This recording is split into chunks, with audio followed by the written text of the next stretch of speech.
आज की इस क्लास में सभी भक्तों का स्वागत है। अभी हम कीर्तन से स्टार्ट करेंगे। जय राधा माधव कुंज बिहारी, जय राधा माधव कुंज बिहारी, जय गोपीजन वल्लभ गिरिवर धारी, जय गोपीजन वल्लभ गिरिवर धारी, यशोदानंदन व्रज जनरंजन, यशोदानंदन व्रज जनरंजन, यमुना तीरावनचारी, यमुना तीरावनचारी, जय राधा माधव कुंज बिहारी, जय राधा माधव कुंज बिहारी, हरे कृष्णा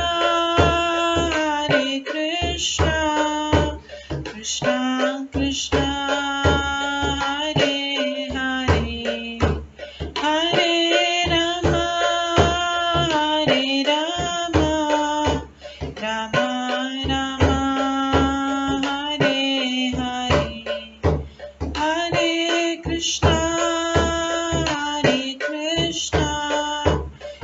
कृष्णा कृष्णा हरे हरे, हरे राम राम राम हरे हरे, हरे कृष्णा कृष्णा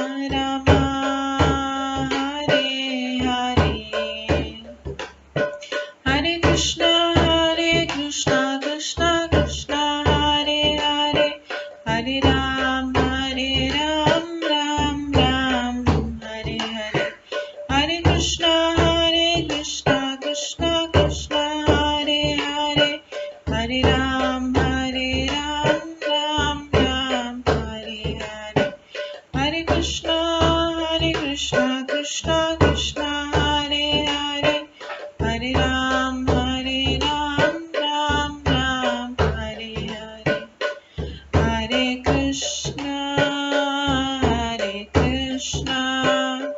कृष्णा कृष्णा हरे हरे, हरे राम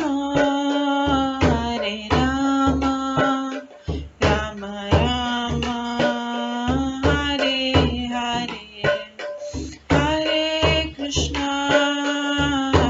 कृष्णा कृष्णा कृष्णा हरे हरे, हरे राम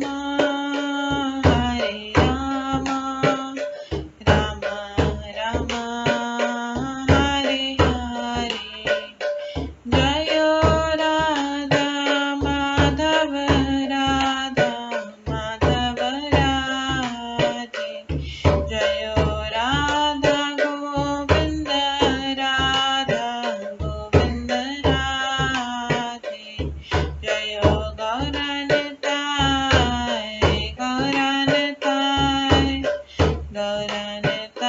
जय गौरनताय, जय जय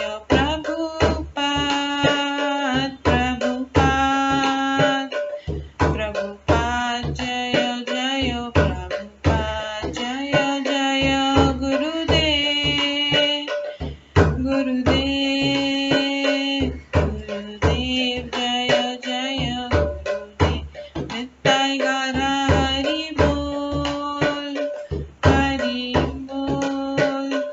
हरि बोल नित्य गौर हरि बोल, गौर प्रेमानंदे हरि हरि बोल। हरे कृष्णा। आज की इस क्लास में सभी भक्तों का स्वागत है। अभी मंगलाचरण से स्टार्ट करेंगे। ॐ अज्ञानतिमिरन्धस्य ज्ञानाञ्जनशलाकया चक्षुरुन्मिलितं येन तस्मै श्रीगुरुवे नमः। श्रीचैतन्यमनोभीष्टं स्थापितं येन भूतले स्वयं रूप कदा मह्यं ददाति स्वपदान्तिकम्।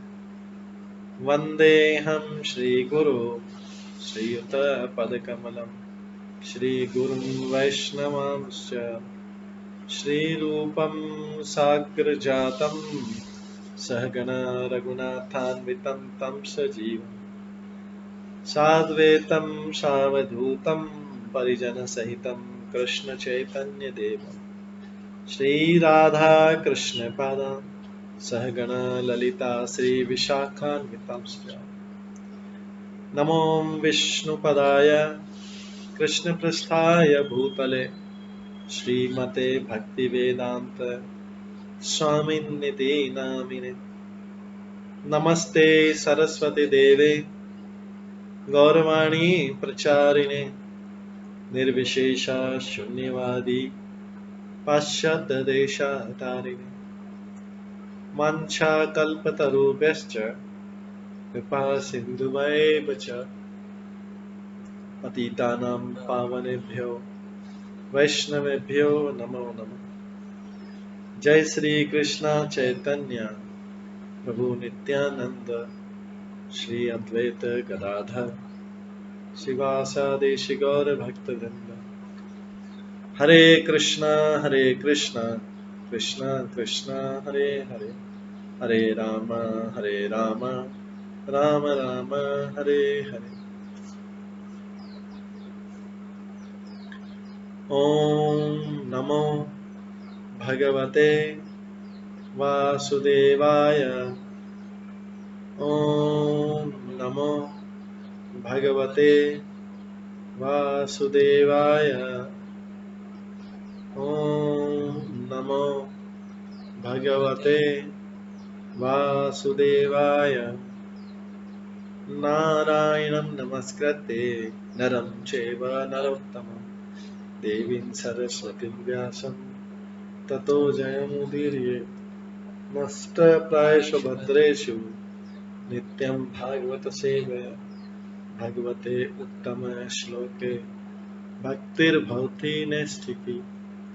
कृष्णाय वासुदेवाय देवकी नंदनाय च नन्दगोपकुमाराय गोविन्दाय नमो नमः। सर्ववेदान्तसारमे श्रीभागवतम् इष्यते तद्रसामृतात् नान्यत्र स्याद्रति क्वचित्।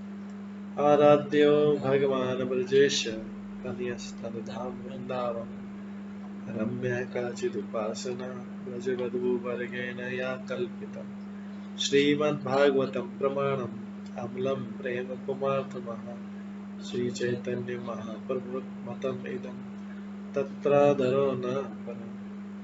मूकं करोति वाचालं पङ्गुलङ्घयते गिरिं यत्कृपातमहं वन्दे परमानन्दमाधवम्। हरे कृष्णा।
हरे कृष्णा। आज की इस क्लास में सभी भक्तों का स्वागत है।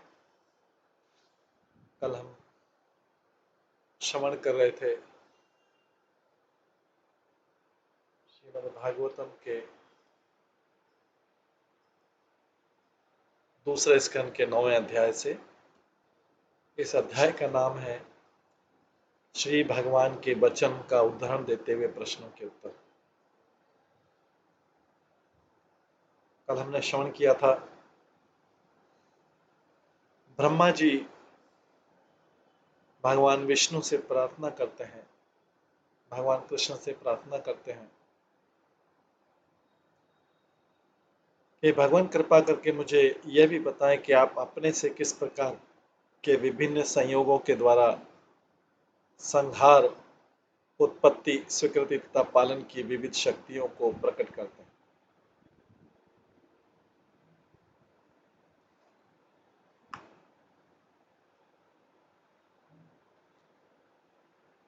हे माधव, मुझे उन सब के विषय में दार्शनिक विधि से बताएं। आप मकड़ी के समान खेल करने वाले हैं जो अपनी ही शक्ति से अपने को ढक लेती है। आपका संकल्प अचूक है।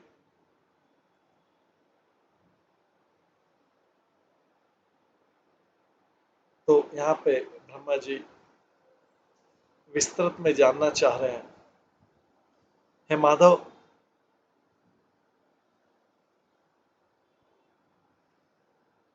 मुझे उन सब के विषय में दार्शनिक विधि से बताएं। आप मकड़ी के समान खेल करने वाले जो अपनी ही शक्ति से अपने को ढक लेती है। आपका संकल्प अचूक। भगवान की अकल्पनीय शक्ति से प्रत्येक तत्व में उसका निजी शक्तियां होती है, जिन्हें तत्व शक्ति, ज्ञान शक्ति तथा कार्य कारण की शक्ति कहते हैं। भगवान की ऐसी शक्तियों के संयोग से यथा समय सृष्टि, पालन तथा संहार का प्राकट्य होता है, जिनके विभिन्न कर्ता ब्रह्मा, विष्णु तथा महेश्वर है। ब्रह्मा सृष्टि करता है, विष्णु पालन करता है, शिव संहार करता है। किंतु ये सभी कर्ता तथा शक्तियां भगवान के ही प्रतीक हैं। ये कल हम श्रवण कर रहे थे। आज इसी अध्याय के 29वें श्लोक से हम श्रवण करेंगे। भगवत शिक्षितम् अहम् कर्माणि हि अतीन्द्रितः न इहमान प्रजा सर्गम बद्धेयम यत सु अनुग्रहात्।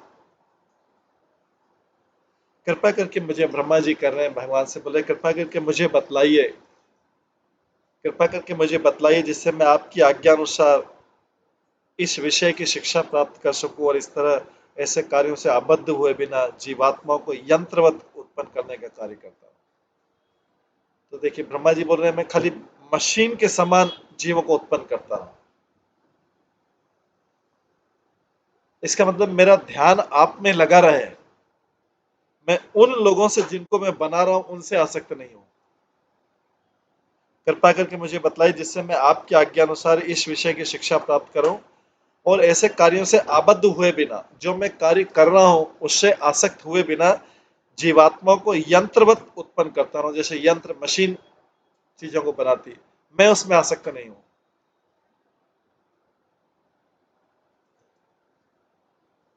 जिससे क्या है कि मुझे उन कर्मों का फल नहीं लगेगा।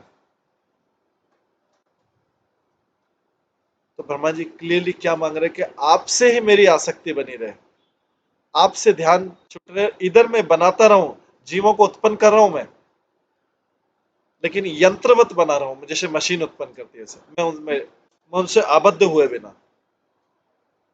क्योंकि भगवान ब्रह्मा जी अगर जीवों से आबद्ध हो जाएं तो पशु बनाएंगे, असुर बनाएंगे, फिर सुंदर स्त्रियां बनाएंगे, पक्षी बनाएंगे, पेड़ पौधे बनाएंगे। अगर ब्रह्मा जी आसक्त हो गए इन जीवों से जिनको बना रहे, उत्पन्न कर रहे हैं, तो फिर तो बायस हो जाएगा, फिर तो इम्पार्शियलिटी नहीं रहेगी। ब्रह्मा जी अगर उनसे किसी से भी आसक्त हो गए तो उसके प्रति फेवर करेंगे वो। तो फिर जीवों को अपने कर्मों का फल, जीव कैसे, फिर कोई कैसे क्लेम कर सकता है कि उसके जो पूरे जन्मों के कर्मों के फलों के कारण मिल रहे हैं? वो तो किसी को भी फेवर कर देंगे। तो ब्रह्मा बोले मैं किसी भी तरीके से आबद्ध नहीं हूं, आपकी सेवा कर रहा हूं लेकिन मेरा ध्यान जो है आप में बना रहा है। ये विशेष चीज मांग रहे हैं। कोई भी व्यक्ति ऐसा मांग सकता है कि मैं यंत्रवत में मशीन जैसा उत्पन्न करता हूं, मेरी कोई आसक्ति नहीं है, क्योंकि भगवान चाहते हैं मेरी आसक्ति आप में बनी रहे और बाकी संसार के सारे कार्य यंत्रवत जैसे मशीन के कार्य चलते हैं वैसे चलते रहे। तात्पर्य ब्रह्मा जी नहीं चाहते कि निजी ज्ञान पर आश्रित रहने वाले सूक्ष्म चिंतक बने रहें और भौतिक बंधन में फंसे रहें अपने ज्ञान के आधार।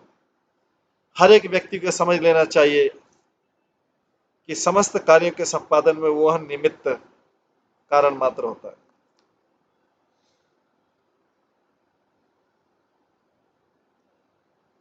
हर एक व्यक्ति को समझ लेना चाहिए कि समस्त कार्यों के संपादन में वह निमित्त मात्र होता है।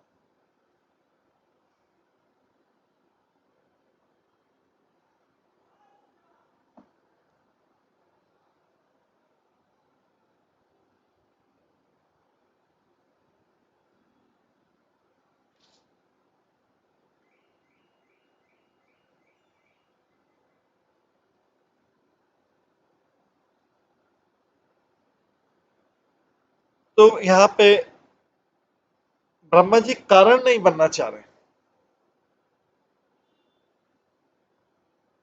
चाहे अच्छा हुआ बुरा हो उसका कारण, क्योंकि व्यक्ति अगर अच्छे का कारण बनना चाहता है कि अच्छा मेरे कारण हो, तो उसको बुरे का भी कारण बनना पड़ेगा।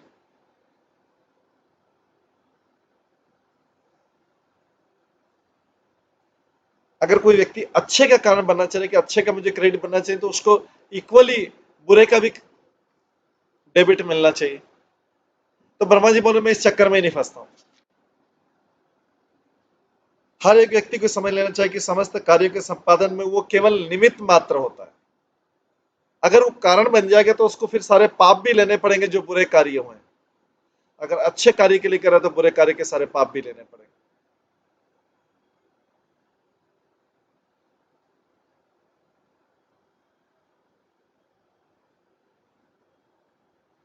क्योंकि उन्हीं हाथों से, उन्हीं मन से, उसी व्यक्ति से हुए बुरे कार्य भी, तो वो उससे कैसे पीछे छुड़ा सकता है अगर वो अच्छे कार्य का प्रशंसा चाहता है। और इस संसार में तो मनुष्य से बुरे कार्य ज्यादा होते हैं,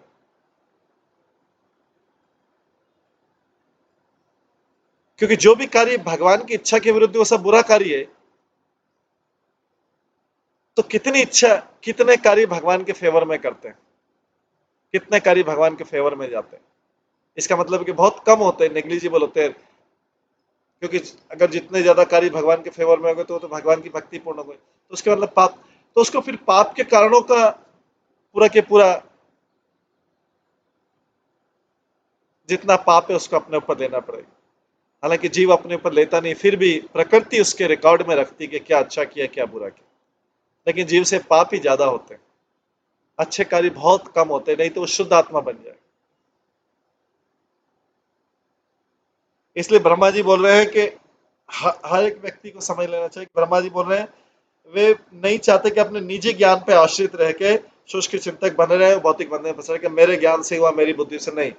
ये सब भगवान जैसा ऑर्डर दे रहे हैं वैसा मैं कर रहा हूं, बस निमित्त मात्र बनाओ, यंत्रवत जैसे मशीन बनाती है। तो कोई बोलेगा फिर ब्रह्मा जी का प्रेम कहां गया, ब्रह्मा जी का भाव कहां गया? वो तो है, ब्रह्मा जी का भाव प्रेम है, लेकिन वो भगवान के साथ में, क्योंकि जगत के साथ में होगा तो जगत के सारे पापों का बोझ उसको अपने ऊपर लेना पड़ेगा, और इसलिए लेना पड़ता भी है कि किसी भी भौतिक आसक्ति के कारण हमने गलत कार्य किए हैं, तो चाहे उस व्यक्ति के लिए किए गए हों, लेकिन बोझ उसका तो कारण तो हम बने।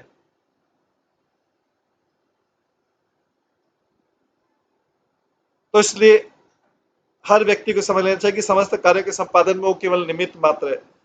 बद्ध जीव बाह्य शक्ति अर्थात गुणमयी माया के हाथों की कठपुतली बना रहता है। जो बद्ध जीव होता है वो तो भगवान की बाह्य बाह्य शक्ति, क्योंकि भगवान को समर्पित नहीं, सरेंडर नहीं है, तो बद्ध जीव बाह्य शक्ति अर्थात गुणमयी माया के हाथों की कठपुतली बनता रहता है, क्योंकि उसने गलती की कि भगवान की शरण नहीं ली, इसलिए वो माया के शरण में चला गया और फिर माया जैसा नचा रही है वैसा वो नाचता रहता है। माया माया कभी भी व्यक्ति से सही कार्य होने नहीं देते। वो भगवान की अंतरंगा शक्ति है जो वो सही कार्य करवाती। माया कभी भी व्यक्ति से, बद्ध जीव से कभी भी सही कार्य नहीं करवाती। वो गलत कार्य में बुरी तरह फंसा देती है और उन बंधनों से निकलना मुश्किल हो जाता है। बद्ध जीव बाह्य शक्ति अर्थात गुणमयी माया का अर्थात कठपुतली बना रहता है और मुक्त होते समय वो सीधे भगवान की इच्छा पर आश्रित होता है।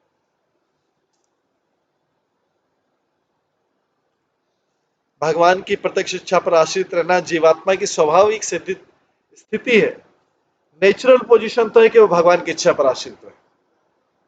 आर्टिफिशियल पोजीशन क्या है? अपनी इच्छा पर या अपने आसपास के लोगों की इच्छा पर आश्रित। ये आर्टिफिशियल है स्टेटस, और इस स्टेटस से व्यक्ति को नीचे गिरना पड़ता है। लेकिन जो नेचुरल स्टेटस है, जीवात्मा की स्वाभाविक स्थिति है प्रत्यक्ष इच्छा पर आश्रित रहना। भगवान जो एक्सप्रेस कर रहे हैं उस पर आश्रित रहना, उस पर डिपेंड रहना, वो स्वाभाविक स्थिति। तो जीव अपनी स्वाभाविक स्थिति में भी काम नहीं करता, एकदम आर्टिफिशियल स्टेटस में काम करता है, और जिससे गिरना निश्चित है।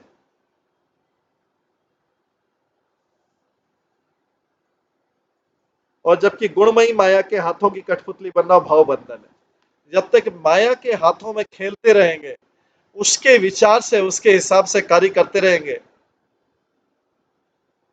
उसके कठपुतली बने रहेंगे, व्यक्ति भाव बंधन में बना रहेगा, कभी उससे बाहर नहीं निकल सकता।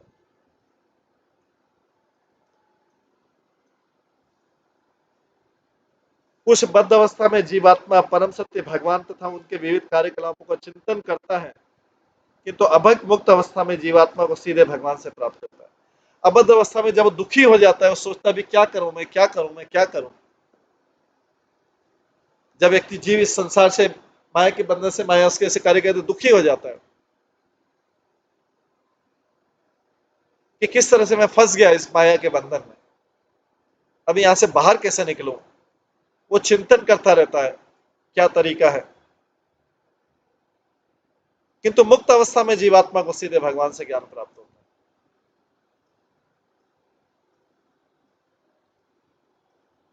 और ऐसा मुक्त जीव बिना कल्पना किए, बिना त्रुटि के कार्य करता है। ऐसा मुक्त जीव, ये बहुत इंपॉर्टेंट स्टेटमेंट है कि ऐसा मुक्त जीव जो भगवान से ज्ञान प्राप्त करता है, बिना कल्पना किए, बिना कोई स्पेक्युलेशन के, बिना कोई अपने चिंतन लगाए, बिना त्रुटि के कार्य करता रहता है। क्योंकि ज्ञान भगवान से प्राप्त हो, उसको ज्ञान और करने की जरूरत नहीं, अपना ज्ञान लगाने की जरूरत नहीं, अपनी बुद्धि लगाने की जरूरत नहीं। बिना कल्पना किए, ये कल्पना जो है, स्पेक्युलेशन है, ये व्यक्ति को इस भौतिक जगत में बांधे रखता है।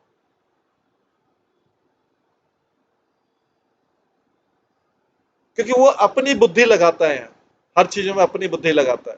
मैं सोचता हूं ऐसा अच्छा होगा, मैं सोचता हूं उसको प्रसन्न किया जाए, मैं सोचता हूं उसको प्रसन्न किया जाए, मैं सोचता हूं उसको प्रसन्न किया जाए, मैं सोचता हूं उसको प्रसन्न किया जाए। भगवान का प्रसन्नता कहां गई बीच में? अरे वो भगवान तो बहुत दयालु, देख लेंगे बाद में, बुढ़ापे में कर लेंगे प्रसन्न। अभी तो संसार को प्रसन्न करना तो बहुत जरूरी है, नहीं तो इन विचारों को क्या होगा, मेरे बिना क्या होगा इन विचारों को, मेरे संबंधी, रिश्तेदारों, मेरे संतान, सबका क्या होगा अगर मैं नहीं रहूंगा, तो क्या होगा इनका? कौन इनको भोजन देगा, कौन इनका केयर करेगा, कौन इनको सलाह देगा?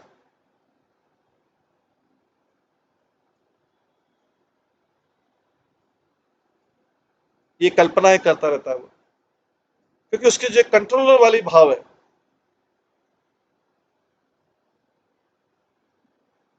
किंतु अबद्ध मुक्त अवस्था में जीवात्मा को सीधे भगवान से प्राप्त होता है, और ऐसा मुक्त आत्मा जीव बिना कल्पना किए, बिना त्रुटि किए कार्य करता है। उसके कार्य में कभी कोई मिस्टेक नहीं होता, कभी भी उसको रिग्रेट नहीं करना पड़ेगा अगर भगवान भगवान के उससे डायरेक्शन से किया होता है। लेकिन जगत के डायरेक्शन से कार्य किया, उसको पूरा जीवन मृत्यु तक रिग्रेट करना पड़ेगा, पश्चाताप करना पड़ेगा, ये मैंने क्या कर दिया, क्यों मैंने बुद्धि नहीं पाई, क्यों मैंने ज्ञान नहीं पाया।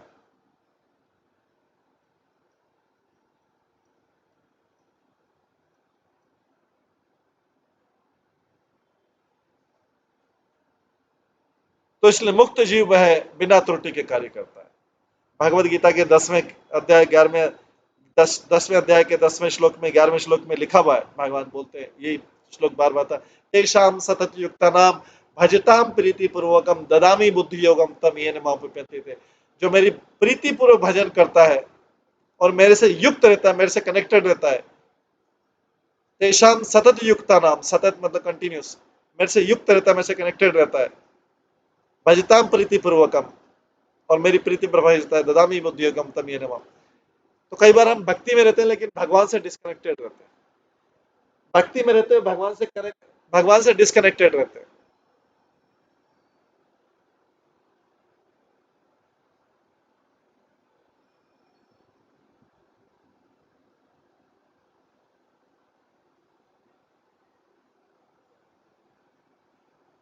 और इस तरीके से माया के बंधन में फंस जाते हैं।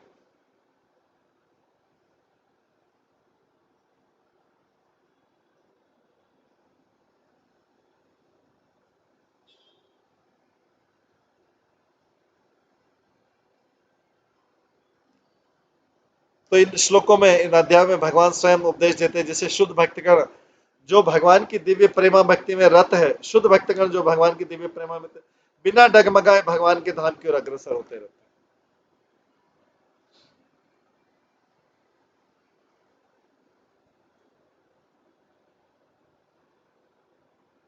बिना डगमगाए भगवान के धाम की ओर अग्रसर होते थे। अतः शुद्ध भक्तों को अपनी निश्चित प्रगति पर किसी प्रकार का गर्व नहीं रहता है, जबकि अभक्त ज्ञानी सदा माया के अंधकार में रहता है और बिना किसी निश्चित पथ के कल्पना पर आधारित पथभ्रष्ट ज्ञान पर इतराता रहता है। ब्रह्मा जी अहंकार के उस गर्त से बचना चाहते हैं, यद्यपि ब्रह्मांड में सबसे ऊंचे पद पर आरूढ़।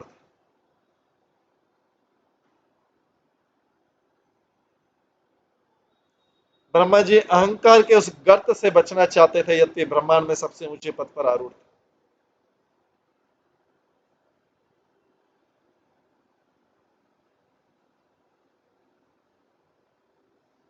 30वां श्लोक है, याव सखा सख्य इव ईशते कृतः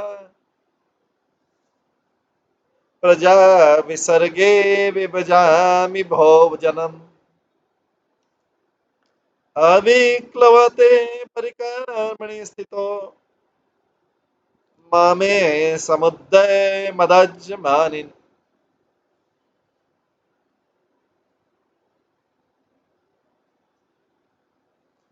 ब्रह्मा जी कहते हैं, अजन्मा भगवान, आपने मुझसे उसी प्रकार हाथ मिलाया जिस प्रकार कोई मित्र अपने मित्र से मिलाता है, मानो मैं पद में आपके समान हूँ, पदवी में आपके समान हूँ।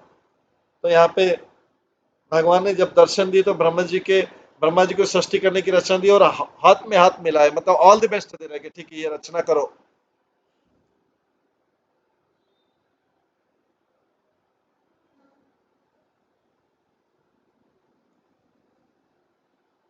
तो यहाँ पे ब्रह्मा जी भगवान से बोले, अजन्मा भगवान, मुझे आपने मुझसे उसी प्रकार हाथ मिलाया जिस प्रकार कोई मित्र अपने मित्र से मिलाता है, मानो पद में समान हो। अब मैं विभिन्न जीवात्माओं की सृष्टि करने में लगूंगा और आपकी सेवा करता रहूंगा। तो ब्रह्मा जी की सेवा है विभिन्न जीवात्मा की सृष्टि करने में। तो हम देखते हैं कि ऊपर के सारे लोग, उच्च लोगों की, सब लोग भगवान की सेवा, किसी ने जो इंद्र राज्य चला रहा है वो भी सेवा में लगा हुआ। कुछ खाली भौतिक जगत में जीव ही है जो अपनी भगवान की सेवा नहीं करके दूसरी सेवा में लगा हुआ। वो सारे उच्च लोगों में सब लोग अपनी अपनी सेवाओं में लगे हुए हैं भगवान। तो ब्रह्मा जी बोले, अब मैं विभिन्न जीवात्मा की सृष्टि करने में लगूंगा और आपकी सेवा करता रहूंगा, मैं किसी तरह विचलित नहीं होऊंगा। किंतु मेरी प्रार्थना है कि कहीं मुझे गर्व ना हो जाए कि मैं ही परमेश्वर हूं। काम करते करते गर्व हो जाता है कि अब तो मैं इसका एक्सपर्ट हो गया, अब तो मेरे उल्टे हाथ का खेल है।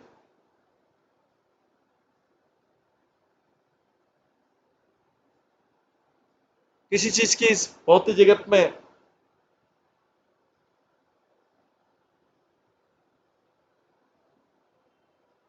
स्किल भी हो जाए अगर, तो व्यक्ति को गर्व होने लगता है।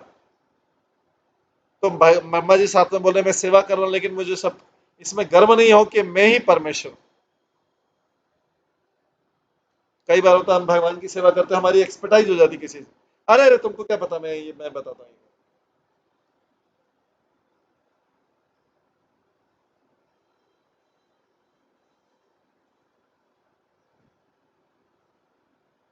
किंतु मेरी प्रार्थना है कि कहीं मुझे इन सब से गर्व ना आ जाए, क्योंकि मैं ही परमेश्वर। तात्पर्य, ब्रह्मा जी भगवान के साथ निश्चय साख्य भाव में स्थित थे। प्रत्येक जीव भगवान के साथ 5 विभिन्न दिव्य भावों में किसी न किसी एक के द्वारा नित्य रूप से संबंध है। शांत, दास से साख्य, वात्सल्य तथा माधुरी।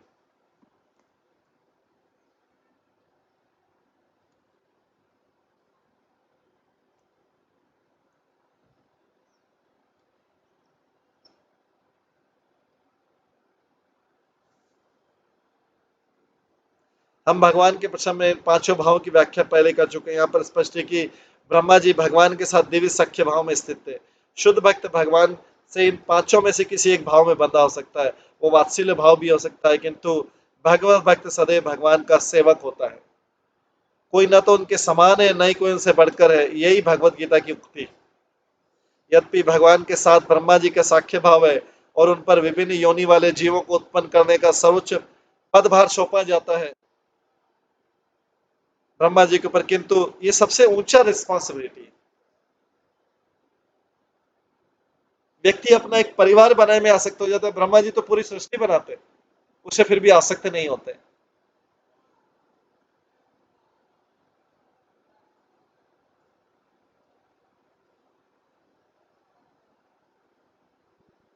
यद्यपि भगवान जीवों को उत्पन्न करने का सर्वोच्च पद भार सौंपा गया, किंतु उन्हें अपनी स्थिति का बोध निरंतर बना रहता है।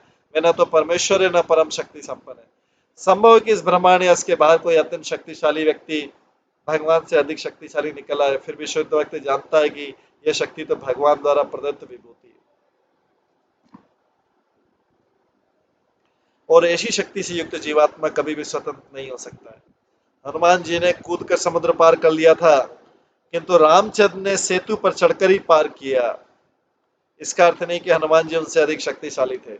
कभी कभी भगवान भक्त को असामान्य शक्ति प्रदान करते हैं, किंतु भक्त हमेशा जानता रहता है कि शक्ति भगवान की है।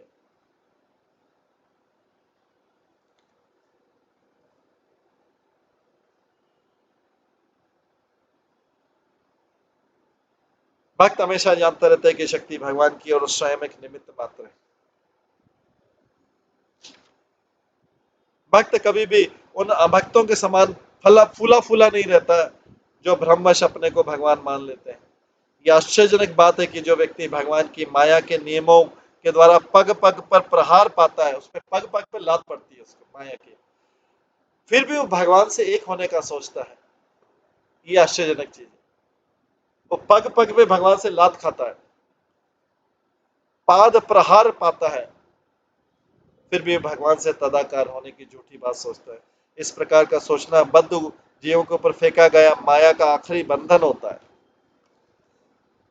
इस प्रकार से सोचना बद्ध जीव के ऊपर फेंका गया माया का आखिरी पाश होता है।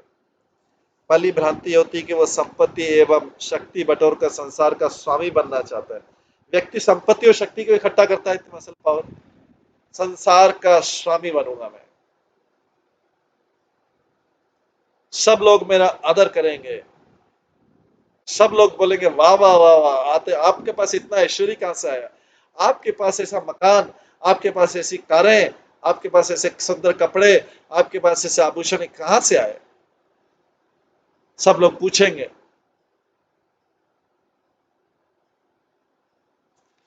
तो पहली भ्रांति होती है कि वो संपत्ति एवं शक्ति बटोर कर संसार का स्वामी बनना चाहता है, किंतु जब वो इस प्रयास में हताश हो जाता है, निराश हो जाता है, क्योंकि उससे उससे ज्यादा वाले धनी वाले लोग दिख जाते हैं, उससे ऊपर, फिर उससे ऊपर, फिर उससे ऊपर, इससे ऊपर, ऐसा कोई अंत नहीं है। इस संसार में धनी व्यक्तियों का, संपत्ति वाले व्यक्तियों का, शक्ति वाले व्यक्तियों को अंतर नहीं है। किंतु जब वो इस प्रयास से हताश हो जाता है तो भगवान के साथ तदाकार होना चाहता है। इस प्रकार संसार का सबसे अधिक शक्तिशाली व्यक्ति बनना और भगवान भगवान से तादात्म्य करना माया के भिन्न भिन्न जाल है।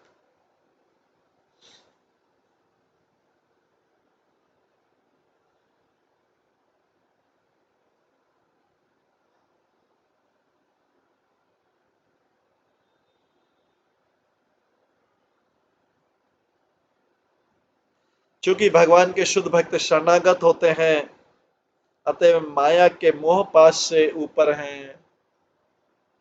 भगवान के शुद्ध भक्त शरणागत होते हैं, अतः वे माया के मोह पाश से ऊपर है।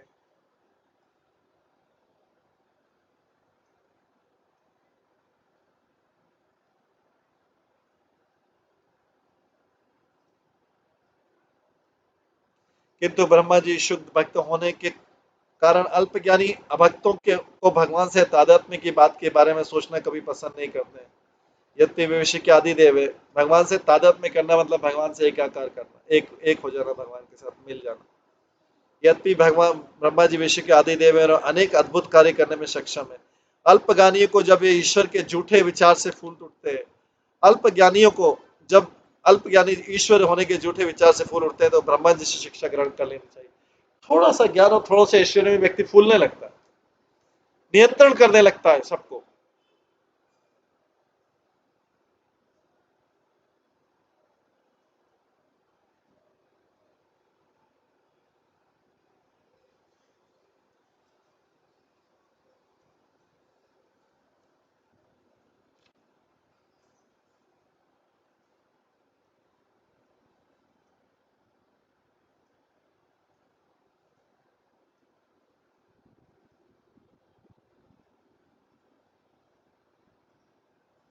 वस्तुतः ब्रह्मा जी जीवात्मा को उत्पन्न नहीं करते हैं। उन्हें सृष्टि के प्रारंभ में अधिकार दिया गया है कि जीवात्माओं को पूर्व कल्प में किए गए कर्मों के अनुसार शरीर प्रदान कर, पूर्व कल्प में जो भी काम किया उसके अनुसार शरीर प्रदान करना है। ब्रह्मा जी का कार्य इन जीवात्माओं को निद्रा से जगाकर उन्हें समुचित कार्यों में लगाना है। ब्रह्मा जी जीवात्मा की सृष्टि मनमाने ढंग से नहीं करते हैं, अपितु उन्हें विविध प्रकार के शरीर प्रदान करने का कार्यभार सौंपा जाता है, जिससे वे उसके अनुसार कर्म कर सके। इतने पर भी ब्रह्मा जी को इसका बोध बना रहता है कि वे निमित्त मात्र हैं, जिससे वे अपने को परमेश्वर न मान बैठे।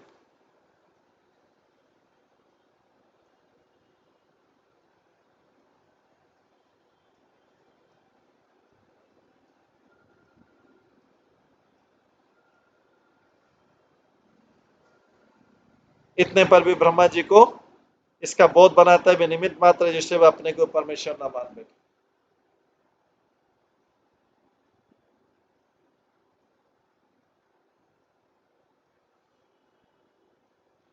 भक्तजन भगवान द्वारा प्रदत्त कार्यों में संलग्न रहते हैं। भक्तजन जो है भगवान द्वारा प्रदत्त कार्यों में संलग्न रहते हैं और ऐसे कार्य निर्बाध चलते रहते हैं, क्योंकि भगवान की से आदेश जो प्राप्त है। भक्तजन जो भगवान द्वारा दिए गए कार्यों में संलग्न रहते हैं।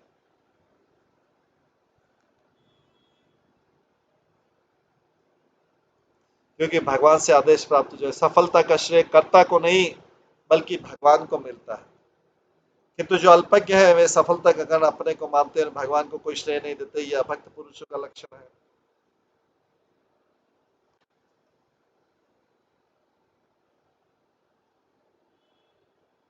ब्रह्मा जी कह रहे हैं।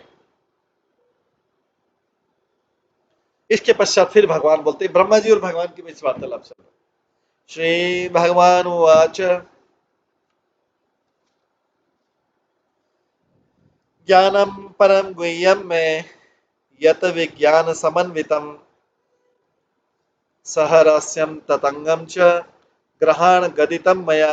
श्री भगवान ने कहा, शास्त्रों में वर्णित मुझसे संबंधित ज्ञान अत्यंत गोपनीय है, उसे भक्ति के समन्वय द्वारा प्राप्त किया जा सकता है। शास्त्रों में वर्णित मुझसे संबंधित ज्ञान अत्यंत गोपनीय है, उसे भक्ति के समन्वय द्वारा प्राप्त किया जा सकता है। इस विधि के लिए आवश्यक सामग्री की व्याख्या मेरे द्वारा की जा चुकी है, तुम इसे ध्यानपूर्वक ग्रहण करो।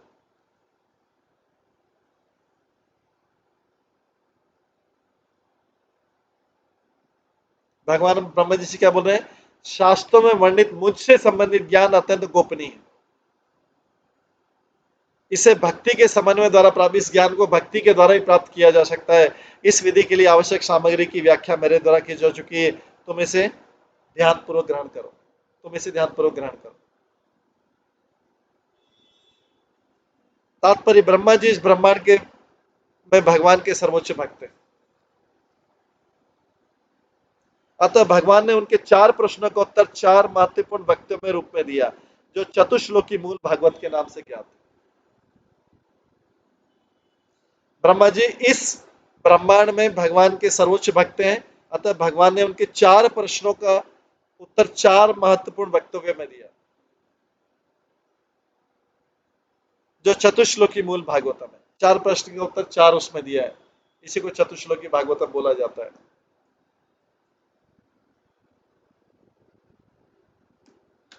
ये मूल भागवत है।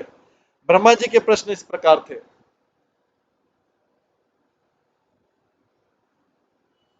पहला है, पदार्थ तथा आध्यात्म में भगवान के कौन कौन से रूप हैं। दूसरा है, भगवान की विभिन्न शक्तियां किस प्रकार कार्य करती है। तीसरा, भगवान अपनी शक्ति को किस प्रकार संचालित करते हैं।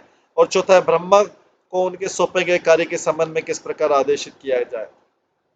इन प्रश्नों का पूर्वाभास इस श्लोक के संबंध में किस प्रकार आदेशित किया जाता है।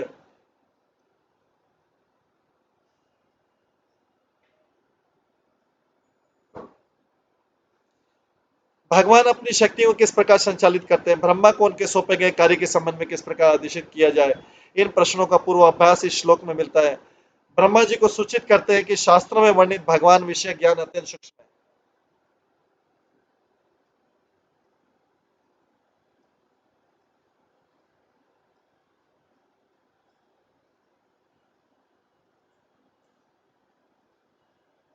ब्रह्मा जी को सूचित करते हैं कि शास्त्रों में वर्णित भगवान विषय ज्ञान अत्यंत सूक्ष्म है और जब तक कोई भगवत कृपा से स्वरूप सिद्ध न हो, इसे समझ नहीं सकता है।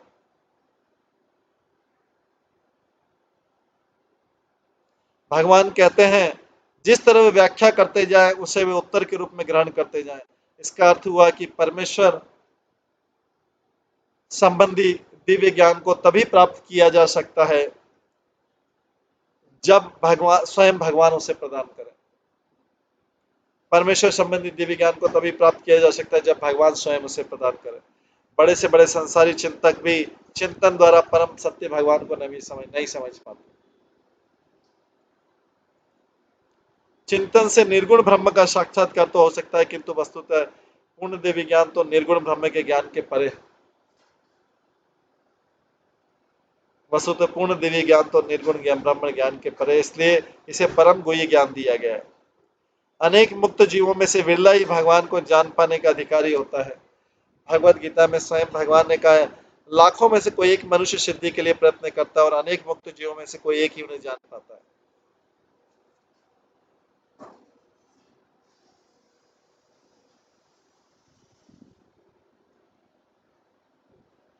मनुष्याणां सहस्रेषु यदति कच्चित यतिति सिद्धे। अतः केवल भक्ति द्वारा ही भगवान को जाना जा सकता है। रहस्यम का अर्थ है भगवत भक्ति। श्री कृष्ण ने अर्जुन को भगवत गीता का उपदेश इसलिए दिया क्योंकि अर्जुन उनका भक्त तथा मित्र था। ऐसी योग्यता के बिना भगवत गीता के रहस्य को नहीं समझा जा सकता।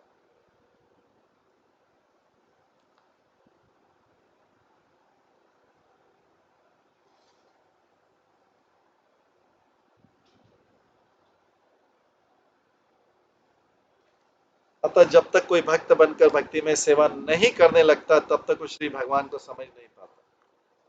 जब तक कोई भक्त बनकर भक्ति में सेवा नहीं करने लगता है, केवल स्पेक्यूलेशन से,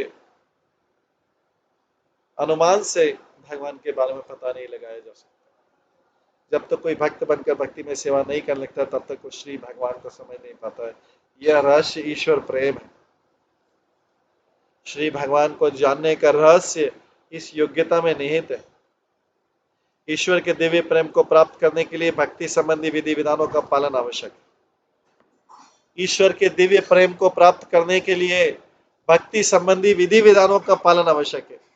कोई व्यक्ति प्रश्न पूछ सकता है कि मैं विधि विधान का पालन नहीं करके भक्ति कर सकता हूं। तो इसमें क्या, ईश्वर के दिव्य प्रेम को प्राप्त करने के लिए भक्ति संबंधी विधि विधानों का पालन आवश्यक है। कोई व्यक्ति पूछ सकता है कि प्रश्न में इतने विधि विधानों में क्यों बंधू, मैं तो ऐसे ही भगवान का नाम ले लूंगा, चलते फिरते ले लूंगा भगवान का नाम।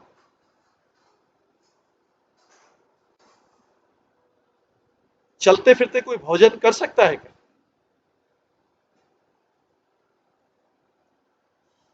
हो सकता है कुछ ऑफिस जाने वाले ट्रेन में बैठे बैठे कहीं पे कर ले, लेकिन हमेशा चलते फिरते भोजन कर सकता है, कोई पानी पी सकता है, तो भगवान का नाम कैसे एडिशनल ले सकता है, लेकिन भगवान का नाम कैसे स्वीकार ही होगा?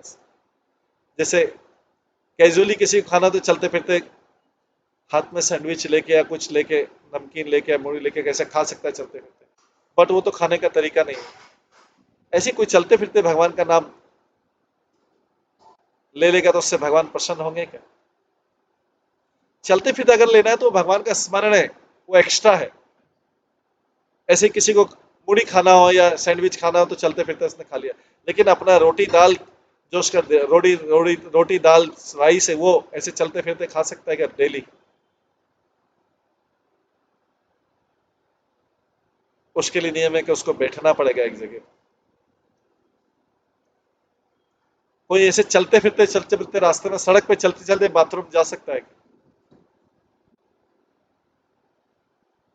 उसको प्रॉपर बाथरूम में जाना पड़ेगा, उसका नियम है, वो विधि विधान है।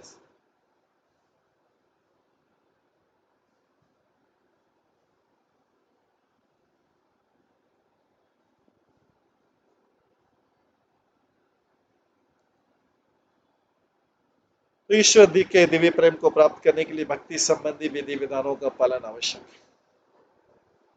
इन विधि विधानों को वैदिक भक्ति कहा जाता है, और नव दीक्षित भक्त अपनी वर्तमान इंद्रियों से इसका पालन कर सकता है।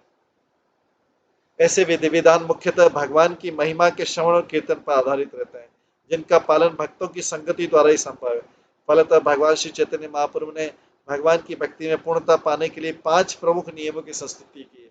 पहला है भक्तों की संगति श्रवण, दूसरा है भगवान का कीर्तन नाम, तीसरा है शुद्ध भक्त से श्रीमद् भागवतम सुनना, चौथा है भगवान से संबंधित किसी पवित्र स्थान में वास करना, तथा पांचवा है भक्त सहित भगवान के श्री विग्रह को पूजना। ये 5 है बेसिक चीजें। पहला कौन सा? भक्तों की संगति में श्रवण करना, दूसरा भगवान की महिमा का कीर्तन करना, नाम लेना, चैंटिंग करना जिसको, तीसरा है शुद्ध भक्त से श्रीमद् भागवतम सुनना, चौथा भगवान से संबंधित किसी पवित्र स्थान में वास करना, और पांचवा है भक्ति सहित भगवान के श्री विग्रह की पूजा करना।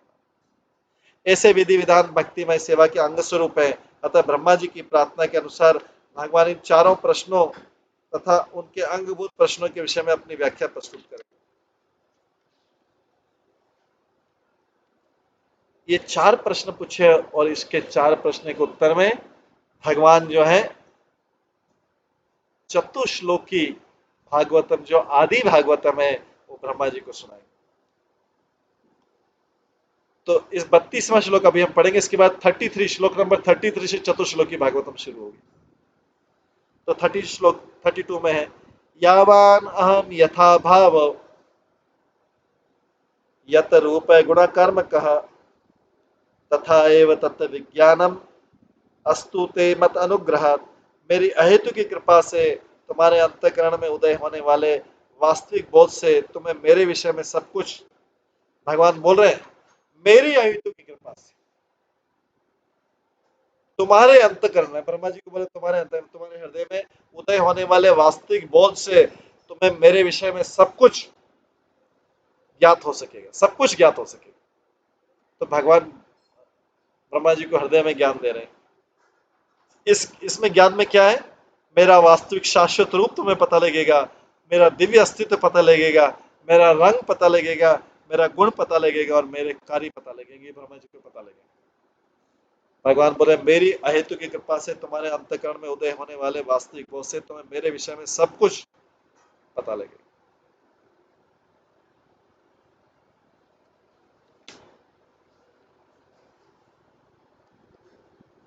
तो तात्पर्य में परम सत्य भगवान विषय ज्ञान की दूरता को समझने में सफलता का रहस्य है। भगवान के विषय में जानने की सफलता का रहस्य क्या है? भगवान की अहेतु की कृपा। भौतिक जगत में जिस प्रकार अनेक पुत्रों का पिता, भौतिक जगत में अनेक पुत्रों का पिता किसको अपना पूरा रहस्य बताता है? केवल लाडले पुत्रों को ही। कुछ एक उसमें से लाडला या खास विश्वसनीय होगा, उसी को अपना रहस्य बताता है। पुत्रों में जिसे वो सबसे योग्य समझता है, उससे ही वो रहस्य बताता है। तो समाज में महत्वपूर्ण मनुष्य अपनी दयालुता के कारण जाना जाता है। उसी प्रकार भगवान को जानने के लिए मनुष्य को उनका अत्यंत लाडला बनना चाहिए। भगवान का लाडला।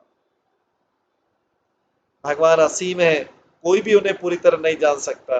केवल भगवान के प्रति प्रेमा भक्ति की उन्नति के सहारे ही भगवान को जानने के लिए प्रिय पात्र बना जा सकता है।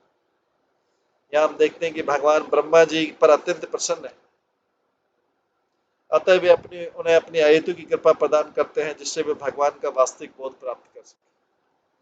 वेदों में भी कहा गया है, मनुष्य केवल सांसारिक शिक्षा या बौद्धिक अभ्यास से परम सत्य परमेश्वर को नहीं जान सकता। प्रामाणिक गुरु के तथा भगवान में अटल विश्वास होने पर ही परम सत्य परमेश्वर को जाना जा सकता है। ऐसे श्रद्धालु व्यक्ति भले ही सांसारिक दृष्टि से अशिक्षित क्यों न हो, चाहे अनएजुकेटेड भी हो, लेकिन भगवत कृपा से भगवान को जाना जा सकता है। कोई क्वालिफिकेशन नहीं चाहिए भगवान को जानने की, केवल मात्र क्वालिफिकेशन है भगवत कृपा, अनकंडीशनल अहेतु की कृपा। भगवत गीता में भी कहा गया कि भगवान पर निर्भर करता है कि किसके समक्ष प्रकट और किसके समक्ष नहीं। कोई बोले मैंने तो इतनी भक्ति कर ली, सोना माला करा था, सब कुछ इतनी भक्ति कर ली थी, अरे बाप, तो भगवान कुछ कर दे। भगवान जो है, भगवान पर निर्भर करता है कि किसके समक्ष प्रकट और किसके समक्ष नहीं। एक छोटे बालक पे भी कृपा कर सकते हो और एक जिसको 20-25 साल हो गए उस पर भी कृपा नहीं कर सकते।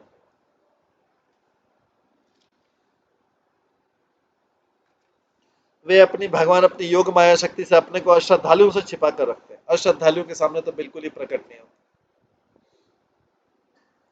जो श्रद्धालु हैं उनके समक्ष भगवान अपना रूप, गुण तथा लीलाएं प्रकट करते हैं। भगवान निर्विशेष नहीं है जैसा कि निर्विशेषवादी सोचते हैं, किंतु वो उनका रूप नहीं होता जिसका हम अनुभव प्राप्त कर पाते हैं।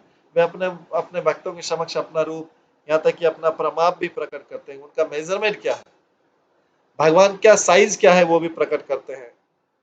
किसके सामने?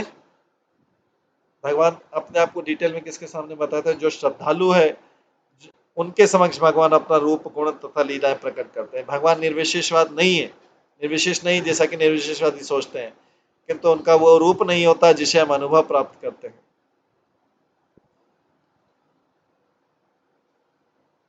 भगवान भक्तों के समक्ष अपना रूप, यहाँ तक कि अपनी प्रमाप, उनकी साइज क्या है वो प्रकट करते हैं। और यावान का यही अर्थ है कि श्रीमद् भागवतम के यावान का यही अर्थ है जैसा कि श्रीमद् भागवतम के महान पंडित श्री जी गोस्वामी ने बताया। भगवान अपने अस्तित्व की देव प्रकृति को उद्घाटित करते हैं।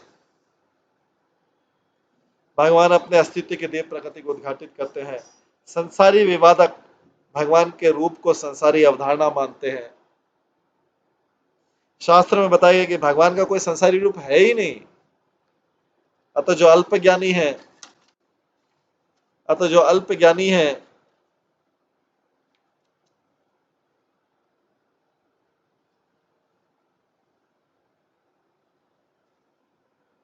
वो इस निष्कर्ष पर पहुंचते हैं कि भगवान निराकार है, निर्विशेष है। क्योंकि भगवान अपने आप को प्रकट ही नहीं करते उनके सामने, तो बोलते हैं भगवान निराकार है। उनके अनुसार जिसका भौतिक रूप नहीं होता वो अवश्य निर्विशेष होगा। और ये निष्कर्ष भी संसारी है, क्योंकि रूप विहीनता रूप की विपरीत धारणा है। संसारी अवधारणा को नकारने से दिव्य स्वरूप स्थापित नहीं होता। ब्रह्म संहिता में कहा गया है भगवान का दिव्य रूप होता है और अपनी इंद्रियों से किसी भी इंद्रिय का उपयोग किसी भी कार्य के लिए कर सकते हैं। उदाहरण के लिए वे अपने नेत्रों से भोजन कर सकते हैं और पाँव से देख सकते हैं। रूप की संसारी धारणा में कोई न तो आंख से खा सकता, न ही पाँव से देख सकता। संसारी धारणा, खाने के लिए तो मुंह ही चाहिए, आंख से कोई खा नहीं सकता, लेकिन भगवान आंख से खा सकते, पाँव से देख सकते हैं। संसारी शरीर तथा सच्चिदानंद के दिव्य शरीर में यह अंतर है। आध्यात्मिक शरीर रूप विहीन नहीं होता है, वो भिन्न प्रकार का होता है, जिसके विषय में हम अपनी संसारी इंद्रियों से धारणा नहीं बना सकते। अतः रूप विहीन का अर्थ है संसारी रूप से रहित। अगर भगवान को रूप विहीन बोल रहा है कोई, तो इसका मतलब है कि भगवान संसारी रूप से विहीन है, आध्यात्मिक रूप में। अतः दिव्य शरीर धारण करने वाले जिसके विषय में भक्तों की काल्पनिक की द्वारा बोध नहीं हो पाता।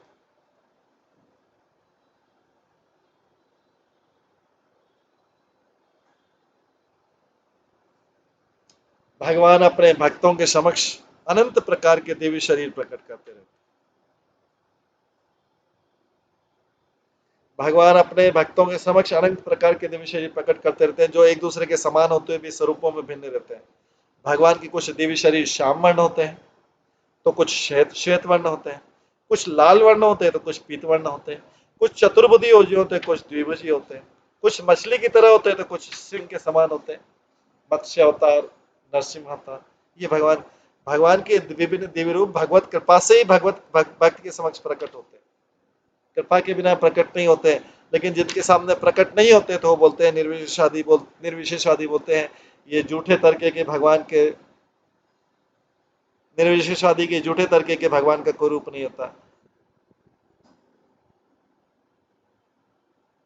ये झूठे तर्क जो है भगवत भक्तों को अच्छे नहीं लगते, भले वे भक्ति में बहुत बड़े चढ़े न हो।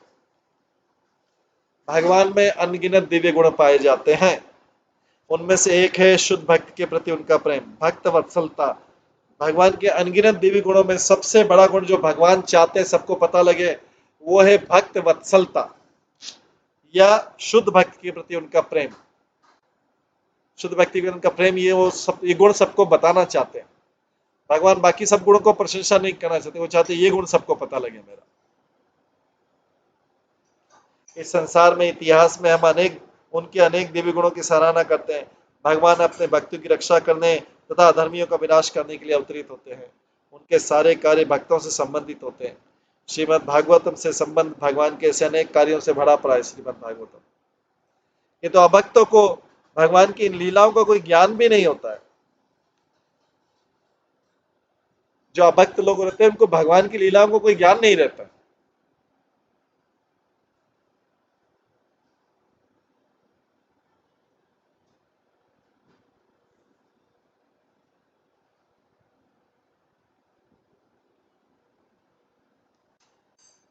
जब भगवान 7 वर्ष के थे तो उन्होंने गोवर्धन पर्वत उठाकर वृंदावन के शुद्ध भक्तों को अपने इंद्र के कोप से बचाया, जो वर्षा के द्वारा उस स्थान को अपलावित कर रहा था। 7 वर्ष के बालक द्वारा गोवर्धन पर्वत का उठाया जाना भले ही श्रद्धाहीनों के लिए अविश्वसनीय लगे, किंतु भक्तों के लिए विश्वसनीय।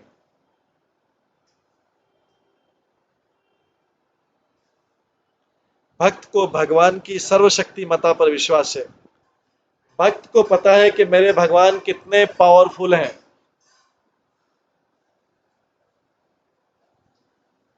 सांसारिक लोगों को अपने कांटेक्ट पे रहता है कि वो मेरी सहायता कर देगा, वो मेरी सहायता कर देगा, लेकिन भक्त को अपने भगवान के ऊपर पूरा भरोसा है।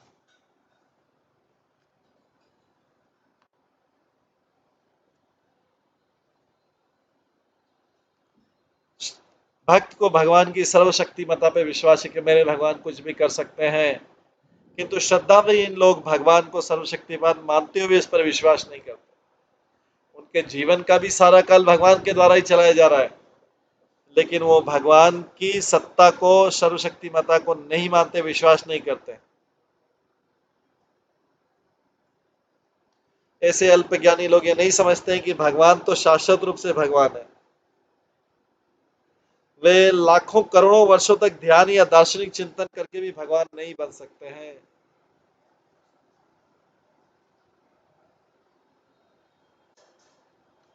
कोई लाखों करोड़ों वर्ष तक भी स्पेक्यूलेशन करता रहे।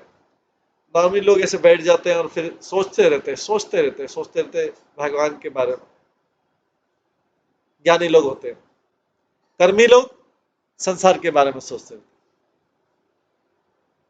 कर्मी लोग संसार के बारे में सोचते हैं, मैं और मेरा के बारे में सोचते हैं। ज्ञानी लोग ऊपर का तो सोचते हैं, लेकिन भगवान के बारे में सोचते हैं, भगवान के रूप के बारे में। अरे भाई, वो तो सारी चीजों का वर्णन ऑलरेडी है शास्त्रों में, उसके बारे में क्या चिंतन करना है।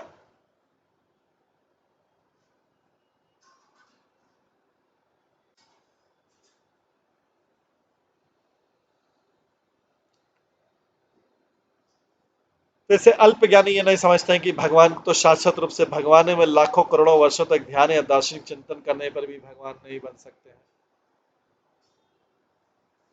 इस श्लोक से सांसारिक विवादकों की निर्विशेष व्याख्या का खंडन हो जाता है, क्योंकि यहाँ पर स्पष्ट उल्लेख है कि मनुष्य की ही तरह भगवान के भी गुण रूप लीलाएं तथा कार्य होते हैं। मनुष्य की ही तरह भगवान के विगुण रूप, लीलाएं तथा कार्य होते हैं। भगवान की दिव्य प्रकृति, ये सारे विवरण भगवत भक्तों द्वारा अनुभूत तथ्य है। वे भगवत कृपा से केवल शुद्ध भक्त को ही ज्ञात हो पाते, अन्य किसी को नहीं।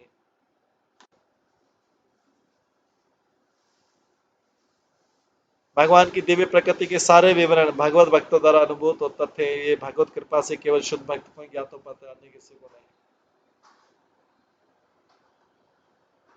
इस प्रकार से भगवान ब्रह्मा जी को उपदेश दे रहे हैं। इस उपदेश के बाद में भगवान ब्रह्मा जी को बहुत महत्वपूर्ण 4 प्रश्न के उत्तर में 4 श्लोक सुनाते हैं, जिसको बोलते हैं चतुर्श्लोकी भागवतम। ये दूसरे स्कंद के इस 9वें अध्याय की श्लोक 33, 34, 35 और 36, 33, 34, 35, 36, ये 4 श्लोक हैं। इसको चतुर्श्लोकी भागवतम कहते हैं। ये क्योंकि अभी समय होने जा रहा है, तो हम इन चतुर्श्लोकी भागवतम को कल की क्लास में श्रवण करेंगे। अभी तक हमने श्लोक नंबर 32 किया, 33 से चतुर्श्लोकी भागवतम हो रही, दूसरे स्कंद के 9वें अध्याय की 33, 34, 35, 36। इसका विस्तृत वर्णन प्रभुपाद ने दिया है, लेकिन इसमें पूरी भागवतम के 18,000 श्लोकों का सार ही नहीं 4 श्लोकों में है।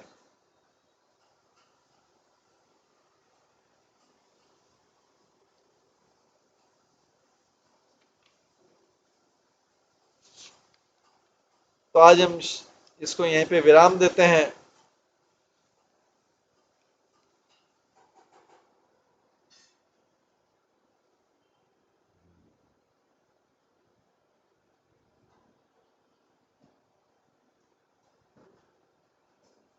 इस प्रकार से श्रीमद् भागवतम का यहाँ पे भगवान द्वारा ब्रह्मा जी को एक एक चीज बताई जा रही है।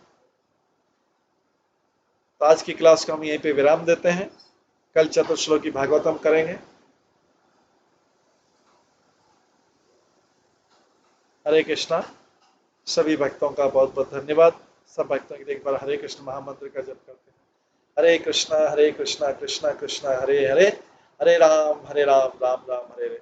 श्रीमद् भागवतम महापुराण की जय। श्रील प्रभुपाद की जय। सभी भक्त गणों की जय। हरे कृष्ण।